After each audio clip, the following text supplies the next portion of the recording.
Fala, galera do Bonicast, liga só, começando um papo muito gostoso, muito sensacional e um papo alto, um papo de muita altura. Eu tô com um cara maravilhoso que eu gosto muito, ele quis optar pelo basquete, mas poderia ser um jogador da NFL com certeza. Eu tô com ele, Guilherme Giovannoni, um dos nossos jogadores mais importantes do basquete e que teve um papel fundamental no nosso esporte, representou a nossa bandeira nos lugares mais altos e fez de tudo, participou de Olimpíada. Que satisfação, sempre é um prazer inenarrável falar com você. O prazer é meu, Bonini, sempre o prazer é meu. Obrigado pelas palavras mais uma vez. Falar um pouquinho, né? Imagina eu jogando NFL, eu ia tomar muita pancada, eu não ia durar muito, não.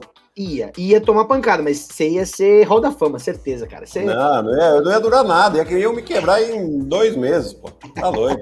Ó, quanto você tem de altura? 2,4. 2,4? 2,4? Você vai pegar a bola.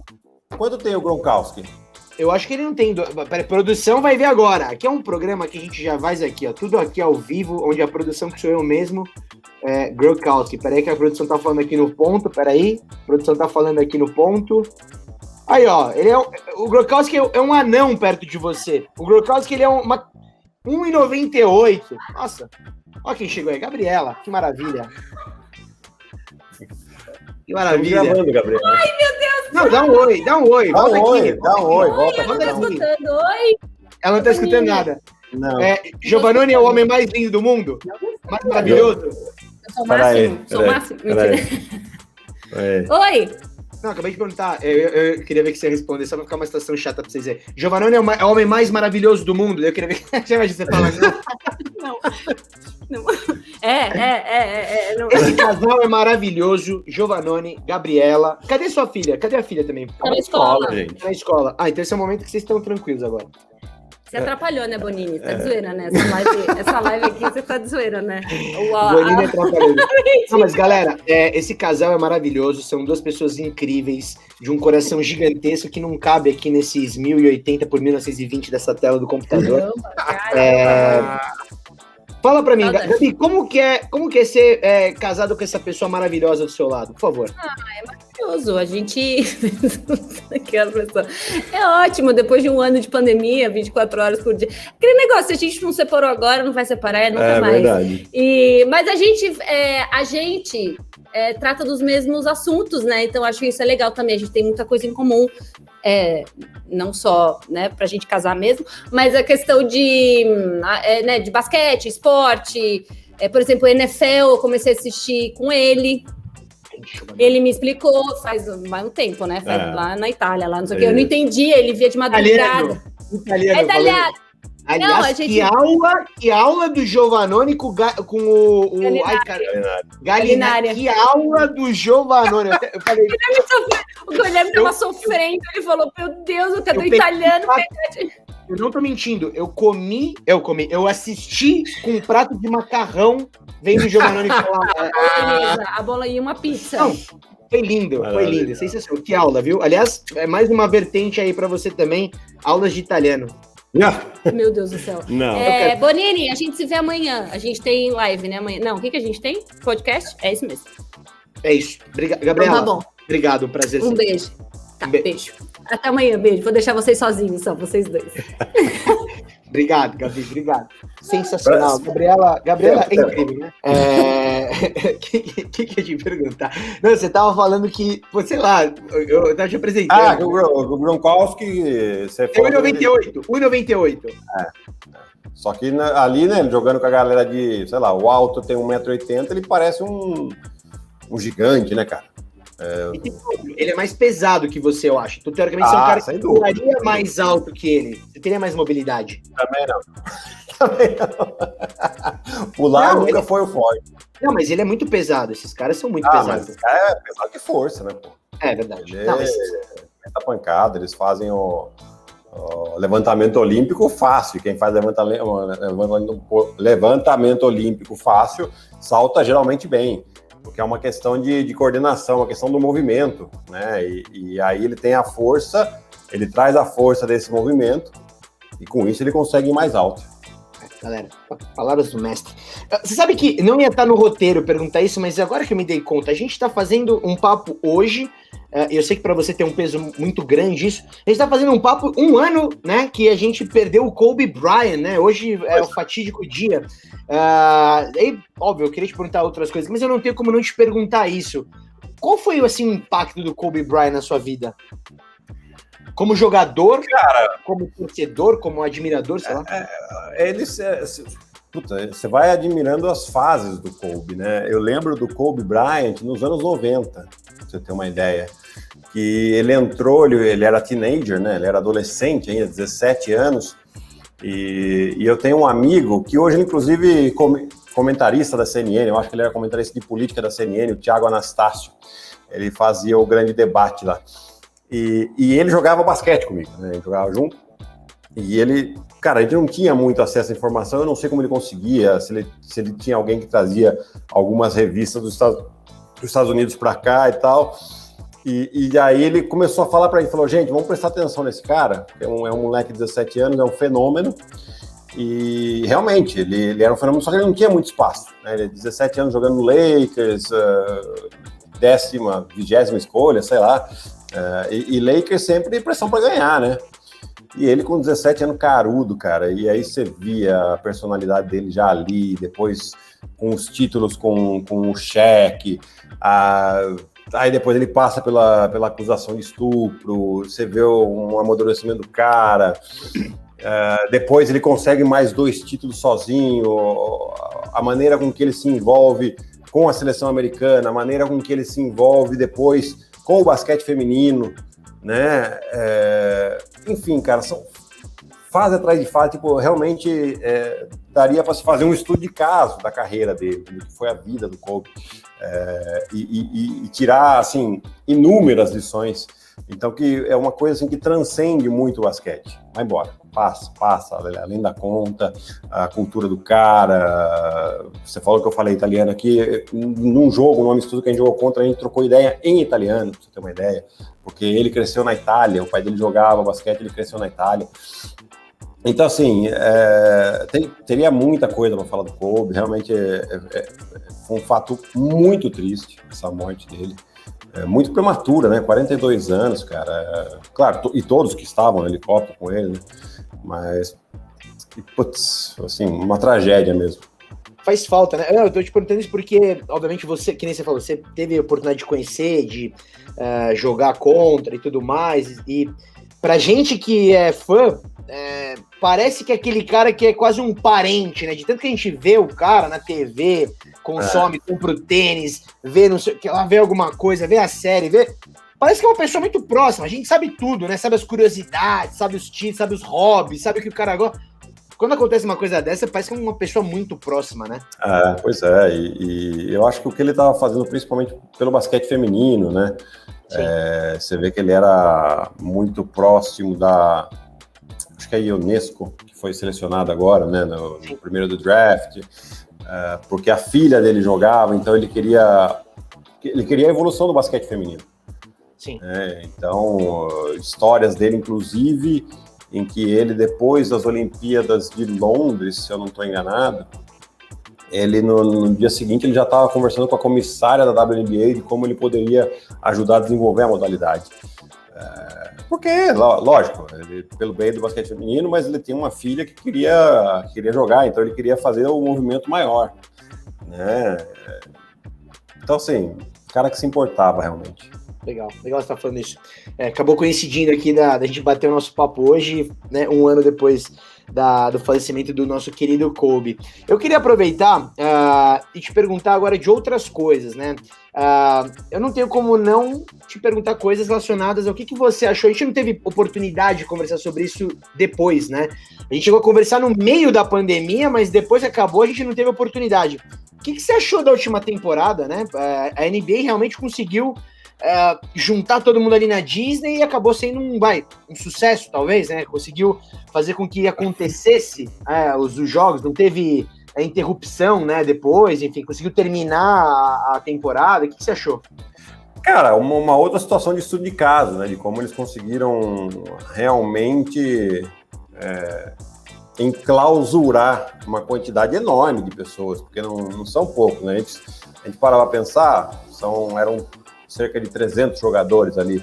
Sim. Mas todo o staff que tinha em volta é muito mais gente. Depois tem que pensar em staff dos hotéis, cozinha, transporte. É muita gente envolvida e não todo mundo que estava ficando 100% do tempo nos hotéis. Sim. Assim, pouquíssimos casos aconteceram. Se não me engano, de jogador, eu acho que não teve nenhum, ou se teve, foi rapidamente afastado, não lembro. Mas assim, foi realmente um caso de sucesso. Eles conseguiram terminar do jeito que terminaram. Imagino ter sido bastante puxado para os jogadores, porque não, é uma situação complicada, você ficar 3 meses fechado dentro de um único lugar. Muitos deles não viram a família, né? Porque depois eles abriram para alguns familiares chegarem lá nos playoffs em algum momento, né? Mas muitos, não sei se todos tiveram a oportunidade de poder levar, né? Então, uma situação limite que eles conseguiram terminar de uma maneira sensacional. Eu acho que até os jogos ajudaram muito, porque o fato de não ter mando de quadra, a gente viu situações de viradas de 3-1 de série, mais de uma vez, jogos espetaculares, e trazendo realmente, eu acho que até, além de toda essa situação de que eles conseguiram controlar, trazer um pouco de entretenimento para o mundo, né?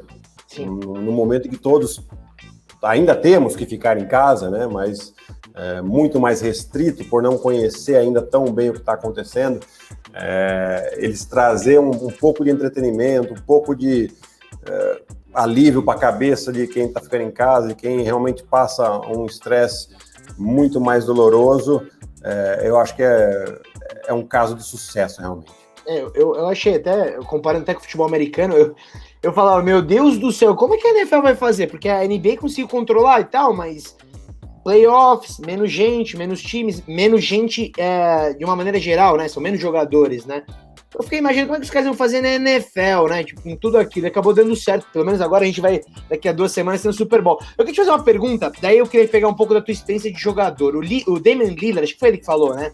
Que lá eles estavam pensando na bolha 24 horas, 7 dias por semana em basquete, justamente por não ter tempo de estar com a família e tudo mais. Os primeiros jogos, logo no início, foram aquele pega pra capar, né? Jogos de... Nossa, você vê que parecia que era... até me corrija se eu estiver errado, mas o início da bolha ainda não era playoff, né? Eram alguns jogos antes dos playoffs. Então tava um pega pra capar nervoso. Sim, porque tinham vagas ainda a ser decididas, né? Exato. Como que pra você, como atleta, tipo, você já passou por alguma situação dessa de ficar clausurado, só você, tipo, não sei, Olimpíada, alguma competição, e quão positivo e negativo é pro atleta? Eu imagino que seja positivo em algum momento, mas também em excesso você deve ficar louco, né? Cara, seleção, né? Toda vez que tinha seleção era isso, porque a gente ficava treinando 40, 45 dias, e depois você tinha aí mais uns 15 a 20 dias de competição, né? Então eram 2 meses aí, mais ou menos, de concentração. E, cara, lógico, você fica ali focado totalmente, né? Mas a vida continua e você tem a sua família que está em casa e você tem... Então, assim, lógico, você pensa um pouquinho fora dali, porque você tem que pensar, mas é muito focado no que você está fazendo ali de basquete, né? Então, quando no dia a dia você está treinando, você chega, você tem sua filha que você dá atenção, tem a mulher, pá, aí fala com os pais. Seleção não, você chega, é sua companheira de quarto, no máximo você dá uma ligada. Aí nas folgas você aproveita passar uma maneira mais intensa possível, mas dá um dia e meio você já está de volta. Então, realmente, acaba sendo bastante estressante, porque além de tudo você tem a pressão de estar numa equipe para ganhar ou não, né? Quer queira ou quer não, você está ali para isso e todos estão ali, então todos estão sofrendo essa pressão. No final das contas, você está, por mais que a sua afinidade com o seu companheiro de quarto seja enorme, você está com uma pessoa que você não está no dia a dia, não é sua esposa que você escolheu para ficar com ela, não. É um colega seu de trabalho, que você, por mais que você tenha uma autoestima, cara, quer queira ou quer não, é um dia a dia de uma pessoa convivendo com você. Estresses acontecem, né? Enfim, então tem tudo, você vai somando tudo isso, é puxado, mas ao mesmo tempo é aquela coisa, quando você se propõe a ser um jogador profissional de um esporte coletivo e você tem como objetivo chegar numa seleção brasileira, prós e contras, como tudo na vida. Como tudo na vida. Ah, poxa, mas é ruim de eu não querer estar lá? Se eu não quisesse estar lá, eu não estaria. Mas melhora o nível, né? Melhora a condição de jogo. Você não, tipo, sim. Condição de jogo, condição de treino, porque é uma estrutura melhor. Só que você está fechado no lugar, cara. Tá fechado no lugar. E foram 3 meses, né? Foram 3 meses, né? Aí o pessoal até fala, mas o cara ganha milhões, tem que fazer... Cara, esquece o dinheiro. Exato. Esquece o dinheiro. Porque é a cabeça, bicho. Cabeça. Depois a gente vai falar mais de dinheiro aqui. Mas ali é saúde mental, é a preocupação com a sua família, que você não está no dia a dia. Eventualmente, algum atleta, e aconteceu de ter atleta que teve perda de familiares, né? Mas algum atleta que tem alguém doente na família. Tiveram jogadores que não foram para a bolha por medo, porque não queriam arriscar, e tá tudo bem, entendeu? Então, assim, tira tudo isso. Tira essa questão financeira. Beleza, o cara ganha milhões, mas o cara ganha milhões porque ele dá retorno de milhões também. Então, deixa isso daí de lado. A cabeça do cara não é uma coisa simples de lidar, não.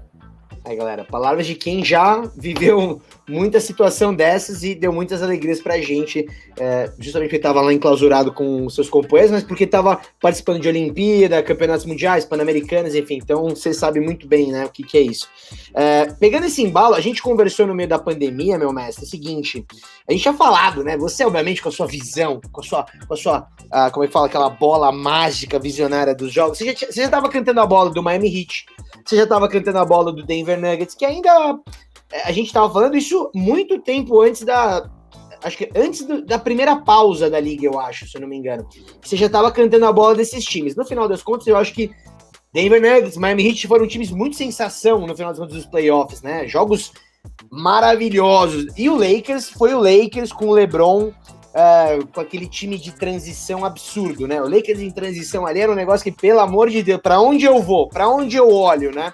O que você achou, no final das contas, dessa última temporada, em termos gerais, assim, desses times que apareceram, que de repente são novas forças agora para essa próxima temporada, né? E do nosso querido LeBron James. Se já quiser mandar o embalo também depois do Brooklyn Nets, fica à vontade, mas queria que você me desse esse panorama do que foi essa última temporada para você. Tem times que ficam, que chegaram para ficar, ou eram só da bolha?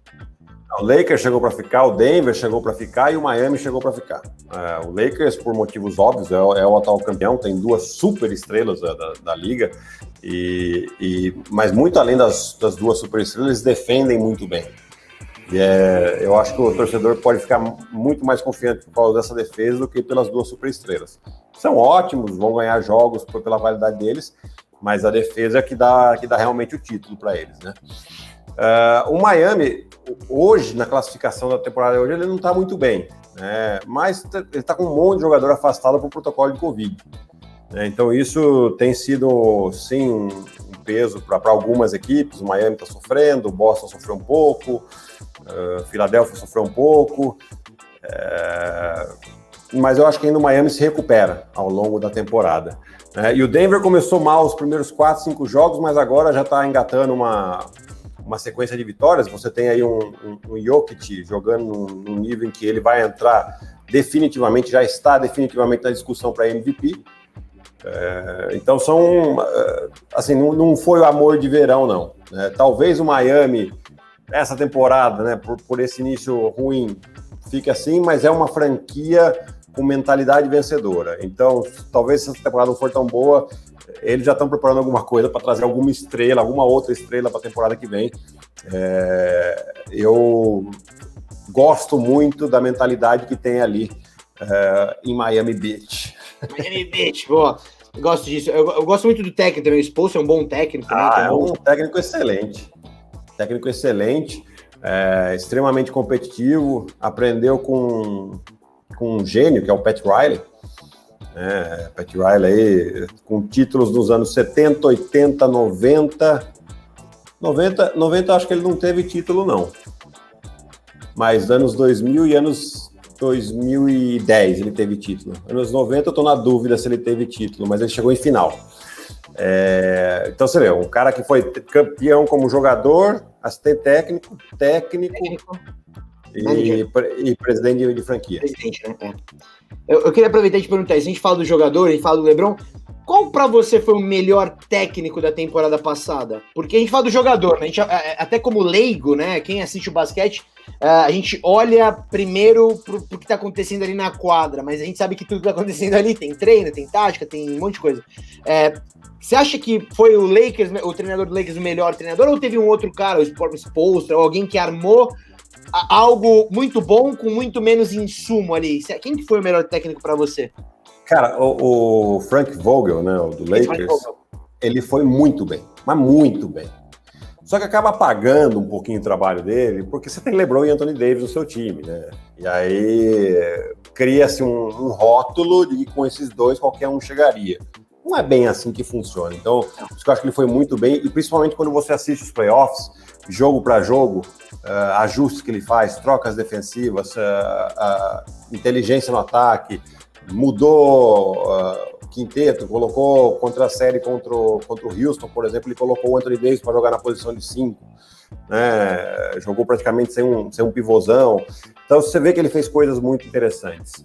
Porém, tanto o Spoelstra, que, chegou na final, né? Mas eu acho que o Nick Nurse a gente tem que tirar o chapéu pro cara, porque ele perdeu 2 jogadores importantíssimos do elenco, né?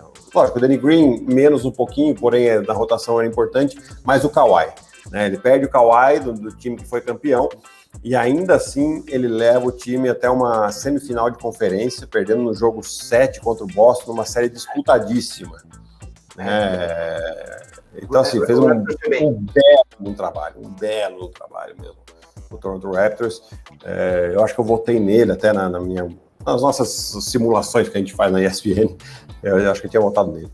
Que legal, bom saber, porque às vezes a gente acaba olhando para o jogo e às vezes acaba não falando do técnico, que tem um papel às vezes muito fundamental, né? A gente sabe que o grande time também às vezes tem um bom técnico maravilhoso, e às vezes esse time só é bom também por causa dele, né? Porque também tem isso, né? Time com muita estrela às vezes não dá certo, às vezes é o técnico que dá... Bom, a gente assistiu já o Last Dance, e daí eu já queria te perguntar do técnico justamente agora, pra gente falar do Brooklyn Nets, que é um time que acho que tá mexendo aí com... um pouco da galera, do entusiasmo e do hype, né, para essa temporada da NBA, que era um time que todo mundo queria ver jogar na temporada passada, tiveram as lesões do Kyrie Irving e do Kevin Durant que você já marcou, você já jogou contra, sabe como que é. E aí vem o James Harden, né? James Harden, que ele é um cara às vezes meio polêmico, mas ao mesmo tempo é quase que incontestável o que ele faz dentro da quadra. Tem o Steve Nash de treinador, enfim, é um time que tem estrela em todos os lugares. Como que você vê esse time? Como fã de basquete e como um cara que fala, será que esses caras estão jogando bem, né? Não tem como falar que não tá jogando bem. Cara, ofensivamente, assim, eles não vão ter problema, né? Porque apesar de eles vão ter que aprender a passar bola um pro outro, né? Vão ter que aprender a jogar junto, porque não vai acontecer cada um dos 3 fazer 30 pontos. Quem tava esperando isso, esquece. E não venham falar, mas ele, o James Harden não contribuiu porque ele fez só 20 pontos. Gente, não dá para 3 caras no mesmo time fazer 30 pontos. Você consegue às vezes 2. É difícil. Tem uma bola só para jogar. Né? Então, por isso que eles precisam aprender a jogar juntos. E assim, qualidade e principalmente final de jogo, poder de decisão tem muito ali. O problema que eu vejo, defensivamente ainda muito para trás, precisa melhorar muito.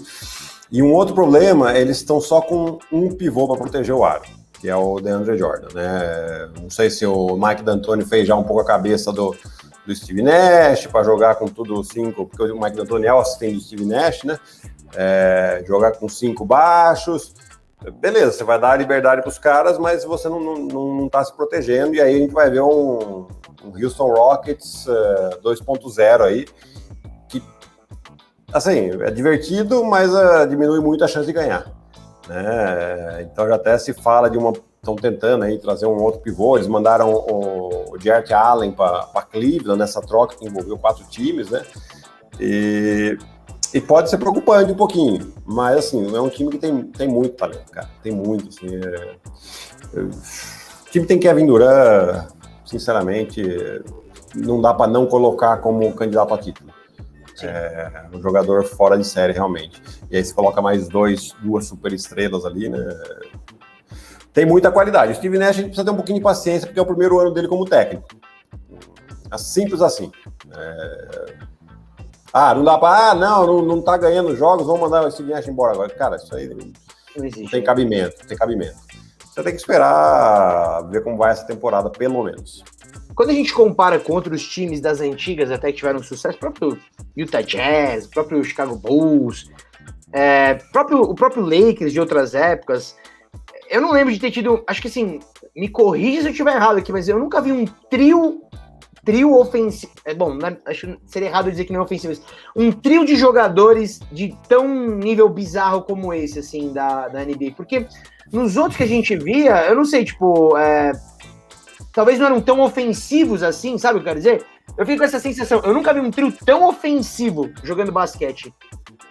Cara, se a gente pegar o Golden State com Curry, Klay Thompson e Kevin Durant... Era bom também.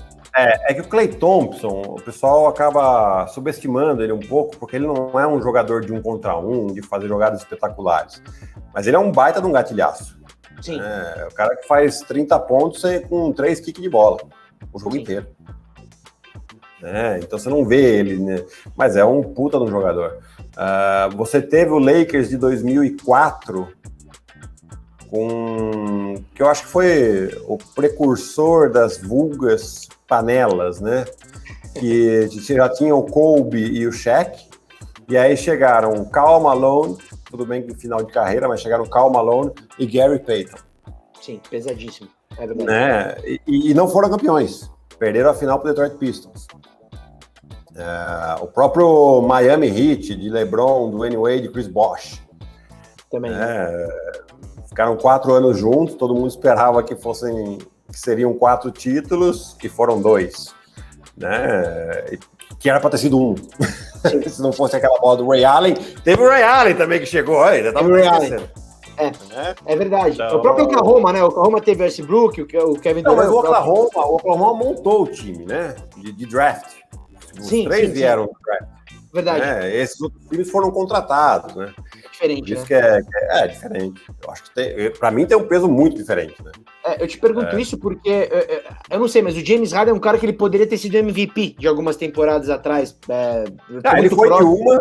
Foi de uma. Para mim era para ter sido de pelo menos 2, né? Exato. O ano que o Westbrook ele é MVP, o meu voto foi do James Harden, né? Porque beleza, o Westbrook quebrou recorde de triple-double, tudo aquilo que quiser. Só que o time quase não classificou playoff. Sim. Então era claramente ali muito mais um objetivo pessoal do que um objetivo coletivo, né? Eu coloco outras prioridades para um jogador ser votado como MVP.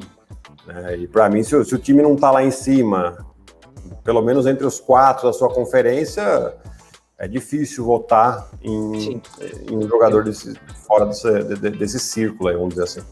Eu fiquei impressionado com essa movimentação, porque são caras que estão num momento muito interessante da carreira, né? O Kevin Durant, onde ele tiver, o time é favorito em alguma coisa.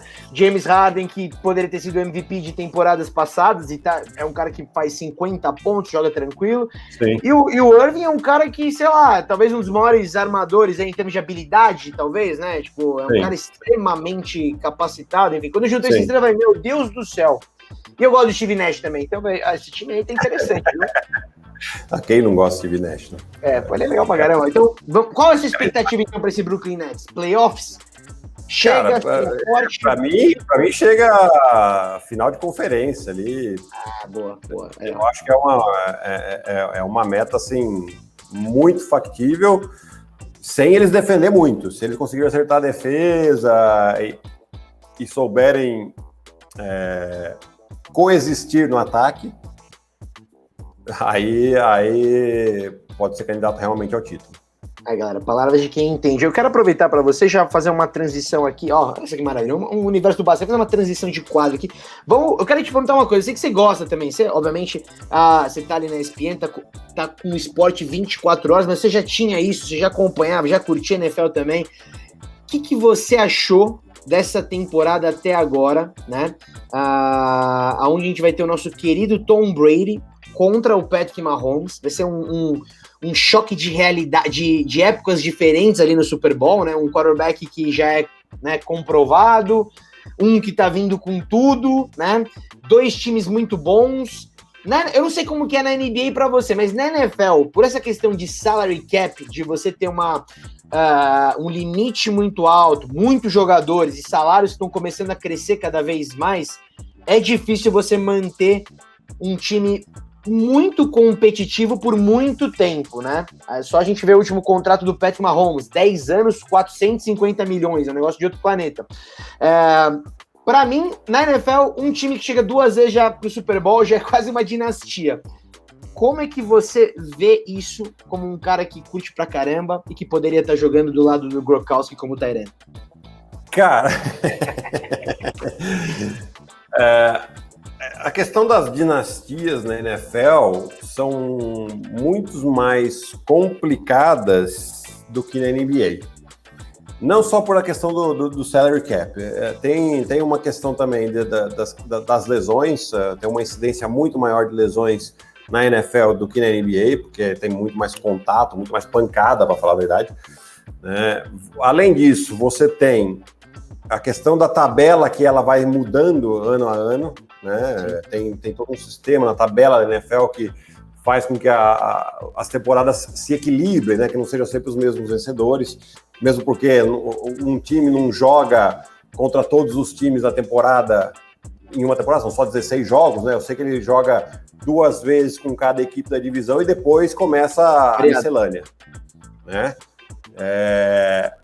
Então tem essa questão da tabela, que pode, às vezes, você pega um time, pega uma tabela que pode favorecer bastante ele chegar mais longe.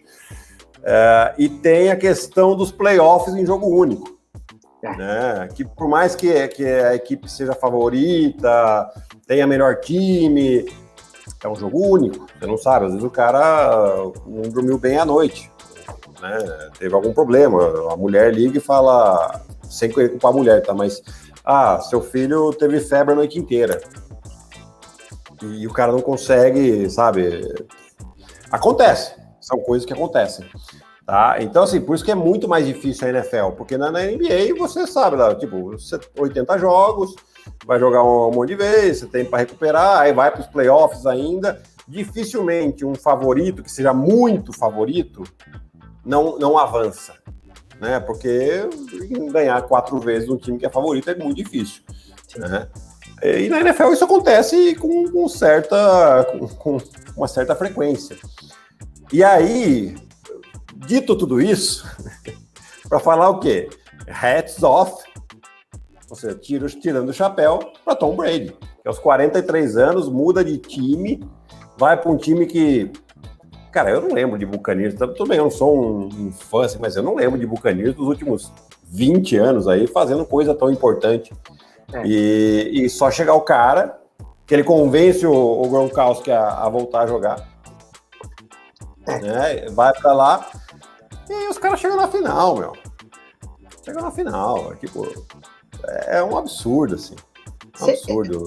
O Tom Brady acho que tem mais Super Bowl do que quantas franquias da NFL? Acho que pelo menos umas 8. É pesado. O técnico do Buccaneers deu uma declaração, eu queria saber se tem algum jogador no basquete que se encaixa nisso.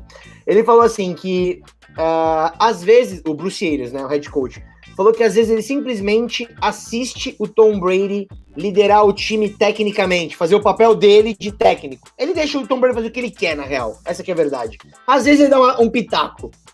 Quem seria esse jogador na NBA hoje? O LeBron, tranquilamente. O LeBron, né? Seria esse jogador. O Michael Jordan, em sua época, foi esse jogador. O Larry Bird, em sua época, foi esse jogador. São os grandes jogadores, né? Que poderia ter sido esse jogador. São os grandes, né?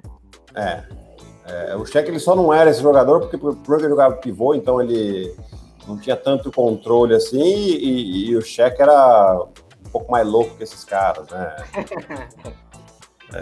Brigas, enfim, queria o protagonismo no gogó também, né? Não só na bola. queria aproveitar do Tom Brady e eu queria te perguntar uma coisa, que daí também é uma questão de expectativa de vida e já embalo numa pergunta financeira legal, que eu sei que é um hobby que você tem muito legal. O Tom Brady é um cara que parece que ele tá numa situação meio de win-win, ganha-ganha ali, né? Porque eu queria que você me falasse como que é, como atleta, ver um cara jogar aos 43 anos, sendo que esse é o terceiro Super Bowl que ele vai já na casa dos 40, né? Então, não é uma coisa tão simples você se manter numa longevidade. Vou dar um exemplo bem prático aqui. O Drew Brees parece que ele tem realmente a idade dele, ele joga como um cara de 41, 2 anos. O Drew Brees parece que tem mais. Parece que tem mais, mas o Peyton Manning parecia que tinha mais. O Peyton Manning parecia que tinha 50 anos jogando. Isso. O Drew Brees, ainda você fala, ele tá na casa dos 40, já não corre tanto, mas ainda tá ali com gás. O Big Ben parece que tem 80 anos já, tá duro. Agora, você pega o Tom Brady, ele é meio Benjamin Button, parece que ele tá com 18, né? Os caras do Tampa estavam falando que ele parece uma criança indo pro treino, né? Que ele tá felizão e tal. Mas tudo isso tem a ver com essa coisa um pouco de como ele se prepara, ele tem um processo, ele cuidou do corpo dele de uma maneira um pouco melhor do que outros caras na posição. Como é que você avalia isso sendo um atleta também, que você teve uma carreira longa também no basquete? Investimento a longo prazo, já ouviu falar? Olha só, que maravilha. Ele pensou nisso, né? Cara, esse cara sempre se cuidou muito, sempre teve uma disciplina muito grande em relação aos seus treinamentos, em relação ao seu corpo, em relação à sua capacidade técnica. Porque isso também vai do jogador, né? Ele sabe que eventualmente, possivelmente, existem jogadores melhores que ele até tecnicamente, né? Na questão do talento mesmo. Porém, na questão mental, dificilmente. Você vê que o cara tá lá, e eu acho gozado o futebol americano, né? Porque você até viu um vídeo do LeBron falando esses tempos exatamente isso. O time, às vezes o time de ataque nem conhece o time de defesa, né? Então, quando a defesa tá lá, você vê que ele não tá nem assistindo o jogo. Ele tá ou com um tablet na mão, ou ele tá com o negócio aqui assim, vendo as jogadas, qual que é a sequência de jogada que ele vai fazer. Ele já tá pensando como a defesa tá fazendo, o que a defesa tá fazendo e o que ele precisa fazer. Você vê que o cara, mentalmente, é difícil superar o cara. E a questão dele estar com 43 anos, uma vez eu escutei de Terry Porter. Terry Porter foi um bom jogador, um ótimo jogador do Portland Trail Blazers dos anos 90, e depois foi técnico também do Milwaukee Bucks, e no final da carreira dele, ele deu uma declaração seguinte: se você consegue se manter bem fisicamente, de uma maneira realmente competitiva, a sua tendência é só melhorar, porque técnica, conforme passa o tempo, você vai automatizando cada vez mais os movimentos. Então você vai melhorando. Então a questão física é que pega para o atleta, e é o fato do Tom Brady, ele se cuida, tem toda uma alimentação, tem livro dele que fala a alimentação do cara. Tem a marca dele, né? Tem a marca dele. Então, assim, enquanto ele consegue, enquanto realmente a biologia não consegue ter um impacto muito grande nele, né? Ou seja, que o corpo vá realmente perdendo as forças ali por causa do tempo, não por causa da falta de treinamento, ele consegue se manter muito ativo, e aí mentalmente o cara é forte, mentalmente o cara não tem mais pressão para mostrar quem ele é, então ele chega numa final, ele e o Mahomes agora, que também é um fenômeno. Cara, o Mahomes, beleza, ganhou fala que ele tem capacidade, ele tem potencial, inclusive, para bater os números do Tom Brady, beleza, mas ele precisa fazer. O Tom Brady já fez. Então a pressão tá toda do lado do Mahomes, não tá do lado do Tom Brady. A carreira do Tom Brady tá feita, cara. Ele só aumenta a grandeza dele, mas a carreira dele já está feita como talvez o maior da história. Eu tenho provavelmente visto... o maior da história. Com certeza. Eu tenho visto declarações dos quarterbacks, alguns, Russell Wilson, então eu sei que também depende da posição, né, NFL, para ter uma longevidade maior, mas falando que vão jogar até uma idade mais avançada. Daí você, como atleta, é muito louco isso, porque quando você chega para um jogo, você já tem, sei lá, anos de experiência, você já fez aquilo ali 700 mil vezes, já treinou milhares de horas, você chega para fazer aquilo, você tem uma visão diferente de como jogar, no teu caso o basquete, ou no caso o Tom Brady, você vê ele lançando a bola, ele tá tranquilo ali, né? Ele tá tipo, parece que ele tá simplesmente calculando, assim, fazendo cálculos, mas não tá com aquela pressão desesperada, né? Às vezes de um quarterback novo que chegou na NFL, que fica olhando pro lado com medo. É diferente, né? É porque cada situação ali que ele passou, que ele passa, ele já passou quantas vezes? Milhares, né? Então ele sabe que às vezes, lógico, ele ainda toma as pancadas, porque não viu e tal, mas ele às vezes sabe que, por exemplo, ele ficou 3 segundos aqui, que ele não tá vendo ninguém aqui, ele já sabe que provavelmente ele vai tomar uma pancada. Então ele sabe que talvez se ele lançar um pouco antes, ou se ele jogar a bola para fora, vai ter um melhor resultado do que ele cair com a bola na mão e perder jarda. Né? Ou ele sabe, por exemplo, caras assim, ele já sabe o técnico que ele vai jogar, o que a defesa faz em cada período. Exato. Simples assim. Cara, longe de querer me comparar, hein, pelo amor de Deus. Mas eu hoje, quando eu vou comentar os jogos do NBB, como eu ainda conheço todo mundo, eu já sei mais ou menos como cada técnico pensa, como cada técnico joga. O que facilita para os meus comentários, e aí eu acho que fica até mais legal para passar para quem está assistindo. Né? Porque eu já vi tantas vezes os caras fazerem isso. É só para a gente entender aqui qual que é o intuito. Espera um momentinho, a Gabriela passou falando no telefone. Sem problema, Gabriela. Um beijo para Gabriela mais uma vez. Gabriela que estará no podcast futuro aqui. Maravilhosa. Sem problema. Ela achou que ela estava procurando. Então, assim, é uma questão de a experiência é exatamente isso, que você já passou por aquilo que você está vivendo. Então, você sabe que talvez uma situação funcionou, você tenta repetir. A situação que não funcionou, você tenta fazer diferente. Normal, certo? Sim. Então, é provavelmente isso que o Tom Brady tem e leva com ele, que ninguém... Como é que você tira isso de um cara? Não dá, né? Não tem como. Você tá torcendo pra quem agora nesse Super Bowl? Conta pra mim. Cara, eu tava torcendo pro Green Bay, né? Você sabe que eu gosto do Green Bay, né? Eu sei que você gosta do Green Bay. Aliás, eu te pergunto Mas já... assim, claro... Quem que você acha que leva o Super Bowl? E você acha que o Aaron Rodgers continua em Green Bay? Já é uma polemiquinha aqui. Como... Cara, tudo tá indicando que não, né?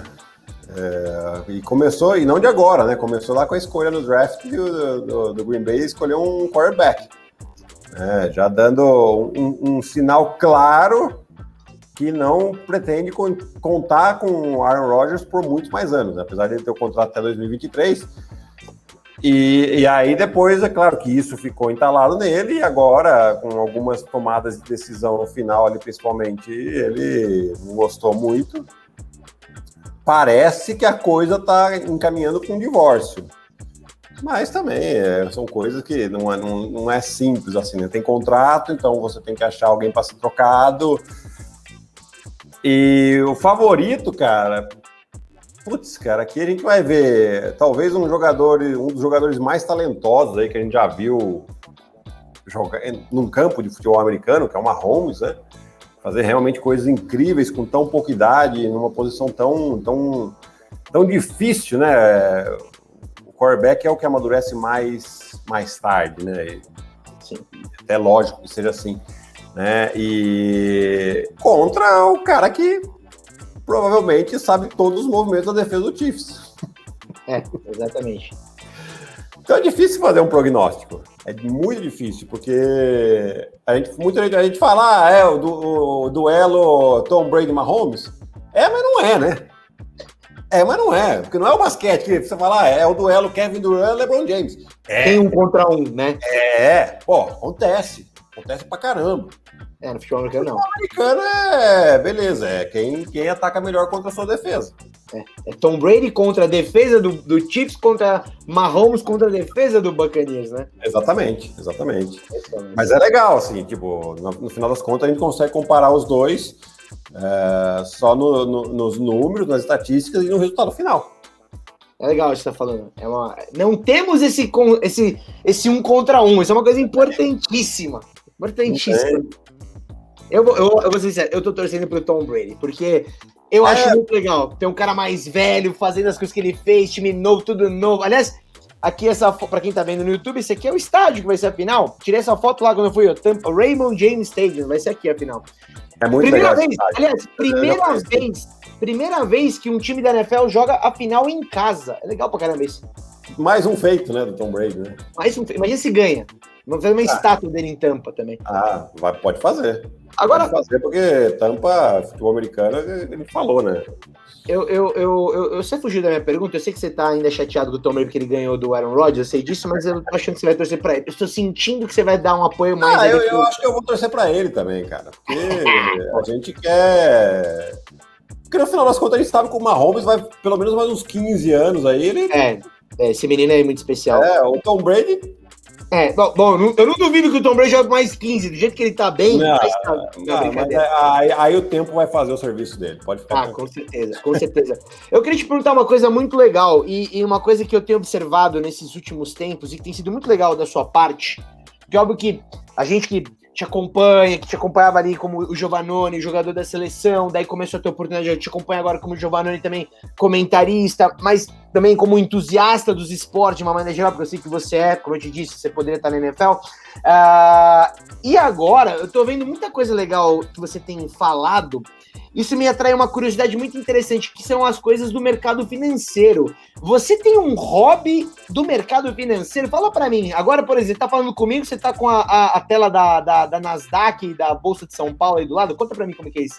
Não, já diminui esse ímpeto aqui, mas já foi assim também. Antes mesmo de a gente começar essa gravação, eu estava dando uma olhadinha, assim, porque eu precisava fazer uma operação, né? Acabei fazendo. Mas, cara, eu, na verdade, eu sempre gostei de investimentos, e de uns 6, 7, 8 anos para cá, eu entrei mais de cabeça nessa questão do mercado de capitais, né? De entender mais, de estudar mais, e acabou tornando uma paixão, para falar a verdade, cara. Porque eu, pelo menos, acho muito legal essa questão de entender como funcionam os investimentos, como funcionam as empresas, como funcionam os fundos imobiliários, os fundos de ações, a renda fixa, por que existe a renda fixa, para onde vai esse dinheiro, quem que está pagando isso, quem não está. Cara, assim, é muito legal, realmente virou uma paixão. E aí... além de fazer a minha própria carteira de investimentos, eu comecei a fazer dos meus familiares mais próximos, né? Dos meus pais, do meu sogro, da minha sogra, um ou outro amigo que pediu uma ajuda, eu comecei a ajudar, né? E aí eu acho que a Gabi, que não aguentava mais eu falar para ela de investimento, ela falou, não, tá bom, agora então começa a falar nas suas redes sociais aí você fala com seus seguidores e tal, e eu comecei a fazer uma programaçãozinha e comecei a fazer, né? E, cara, tem dado assim, um retorninho muito legal. Eu estou estudando para tirar uma certificação também, para poder trabalhar com isso. Na verdade, a certificação eu até passei na prova. E eu tô falando, cara, que homem. E agora, provavelmente, eu vou começar a trabalhar com isso, sim, junto. Não vou parar com basquete, né? Basquete também. Mas, como são duas coisas que podem conviver, né? Não são conflitantes, ocupam tempos distintos do meu dia, né? E dá para conviver tranquilamente, então eu vou começar a fazer isso também. E, cara, estou muito entusiasmado, eu acho que é um ponto que nós, como país, a nossa educação ela é muito defasada, em todas as áreas. E uma delas é a educação financeira, né? Então é só você pegar as estatísticas e ver que cerca de 65% das famílias brasileiras são endividadas. Cara, é muita coisa, estamos falando de 130 milhões de pessoas, né, endividadas. Né? É muita gente, cara, é muita gente. Né? E muitas vezes, a gente tem questão de pobreza, sem dúvida. Tem uma série de problemas sociais no país que precisariam de um podcast de uma semana, mais ou menos, para a gente discutir. Mas a questão do povo não saber mexer com dinheiro é um dos principais fatores ainda, né? É o que eu sempre falo para quem vem conversar comigo. A questão de você ter dinheiro ou não é o quanto você ganha. é o quanto você gasta. Não adianta você ter um salário de R$1 milhão, que seja, se você gastar R$1.050.000, você está pobre. Porque você tá com saldo negativo. Né? E aí, no esporte, que a gente está falando aqui de uma carreira muito longeva, que é a do Tom Brady, ele está com 43 anos jogando, e assim, é muito fora da curva. Um cara que para com 43 anos, ele tem aí, hoje, com a expectativa de vida, mais 50 anos para viver. Sim. 45 anos para viver, né? Ele tem que... Lógico, o Tom Brady ele vai conseguir uma outra carreira tranquilamente, mas eu estou falando de um jogador mediano de qualquer modalidade, ele precisa se reinventar, ele precisa ter uma carreira nova. É muito difícil você se preparar para alguma carreira nova enquanto está jogando profissionalmente. Então, se você não tem uma preparação financeira para essa transição, essa sua segunda vida pode ser bastante sofrida, porque você não se preparou financeiramente. É legal você estar falando isso, porque pega um pouco do teu universo do basquete. Total. A galera para de jogar normalmente, normalmente, se tivesse dar uma média, até pra gente não ter esse dado aqui, mas futebol americano talvez seja até pior, né, porque às vezes o cara dura 6 meses no time, 1 ano. No basquete brasileiro, assim, qual que você acha, qual que é mais ou menos uma ideia? Tipo, a galera joga mais ou menos até que idade? Até os 35, vamos colocar numa média aí. Até os 35. Hoje, né? Hoje. Se a gente falar finais dos anos 90, era por volta de 30 anos o pessoal parava de jogar. E se uma pessoa está trabalhando num emprego diferente, sem ser o de atleta, ela vai parar de trabalhar com quase o dobro, né? Com 60 e poucos que se apresenta. Ou seja, o esporte é um lugar muito complicado, né? Teoricamente, quando você está me falando isso, eu tô pensando aqui que o universo do esporte talvez é um lugar onde a pessoa tem que ter uma consciência financeira muito maior, né? Faz sentido isso? Faz, cara, mesmo porque nessas ligas profissionais você tem a oportunidade de ganhar muito dinheiro de maneira muito rápida, né? E se você não cuidar, cara, eu até postei nas minhas redes sociais a história do Anthony Walker, jogador de basquete profissional, foi campeão com o Miami Heat, foi draftado pelo Boston Celtics, teve uma carreira linda com o Boston, um jogador importante da história do basquete. Em sua carreira ele ganhou $108 milhões só de contratos com os clubes, tá? Ele parou de jogar em 2008, em 2010 ele declarou falência. Caraca. Ou seja, 2 anos depois. Para piorar a situação, mais para frente ele teve que vender seu anel de campeão para pagar algumas dívidas. Quer dizer, então, é um exemplo claro, né, de que se você não tomar cuidado, e hoje, né, depois acabou sendo contratado por um banco para contar a história dele, né, de como que é importante você prestar atenção nos seus investimentos, né. Então, assim, o cara, $108 milhões, $108 milhões, é muito dinheiro, mas o dinheiro, ele acaba, porque o cara adotou um estilo de vida em que ele gastava provavelmente mais do que ele recebia, né? Então, sei lá, se ele teve 108 meses, aí 120 meses seriam 10 anos, né? 10 anos de carreira, ele teve um pouco mais, foram 13 anos. Então, se a gente colocar assim, uma conta matemática rasa, vamos dizer assim, ele teve 120 meses, ele ganhou 108 milhões, 800 mil por mês, dólares. É um custo de vida muito alto. Ele gastou. E poderia estar tranquilo, assim como muitos estão, né? Mas é só uma questão de cuidar um pouquinho do investimento. Isso que você falou é uma coisa que eu já ouvi algumas histórias de jogadores que tiveram que vender o anel, né? A gente sabe que o anel de quando eles são campeões e tal, vale muito porque tem diamante e tudo mais e tal. Mas é muito interessante. Tem até um seriado que passava na TV que era o Ballers, que mostrava assim, o agente, né, que era o The Rock, cuidando da vida dos caras, e às vezes o cara ele sai de uma situação que ele não tem nada, né? e de repente, isso vale para o basquete, vale para, olhando obviamente os esportes americanos, né? E de repente tem uma transição de vida, porque o cara no universitário não ganha nada, e de repente o cara ganha um contrato de, às vezes, 30, 20, 15 milhões, né? Mas a vida do cara não se acostuma a isso, né? E é muito legal as postagens que você tem feito, eu acho que são muito educacionais nesse sentido, né? Obviamente eu não sou um entendido do mercado financeiro, mas eu achei interessante você estar falando isso, porque trazendo para a nossa realidade do Brasil, eu acho que com certeza você pode ajudar muita gente com isso, né? De educar, né? Através da sua própria imagem, pelo que você viveu, pelo que você está fazendo agora. Mas a ideia é isso mesmo, sabe, Bonini? Porque assim, o atleta quando para de jogar, é a primeira morte na vida do atleta, né? Porque por mais que você esteja preparado, por mais que você tenha sido pensado, cara, você está fazendo aquilo que você ama desde criança e agora você não vai fazer mais, só que a sua vida continua.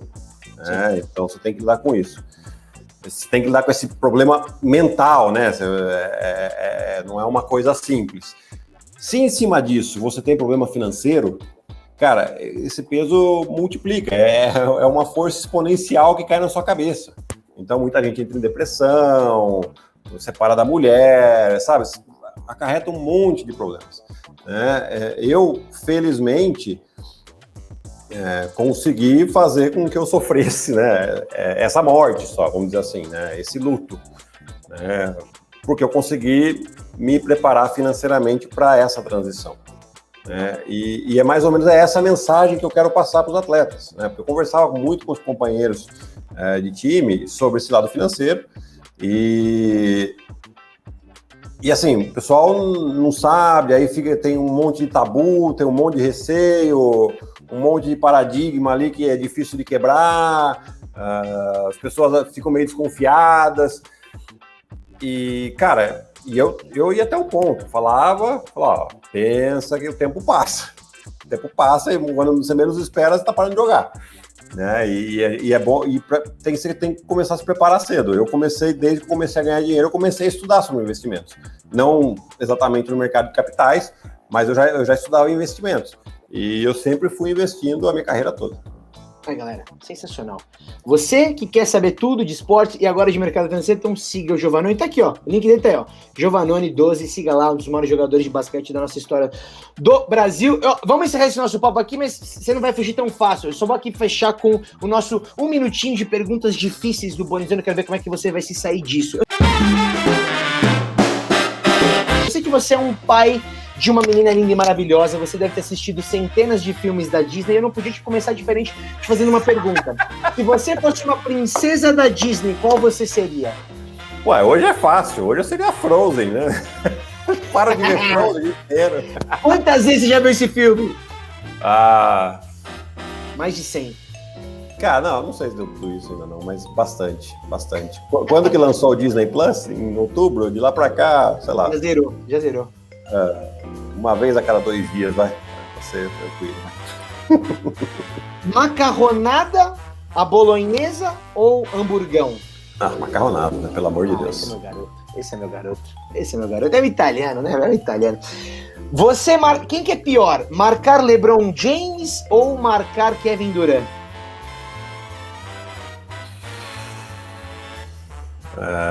Pensando numa defesa em equipe, eu acho que o Durant é mais difícil. Olha só. Se você pudesse dar um conselho pro Michael Jordan sobre o jogo dele, o que você daria pra ele de conselho? Passa a bola. Ele ia ficar puto. E pra fechar aqui, você foi no supermercado, você só pode comprar uma coisa. O que Guilherme Giovannone compra?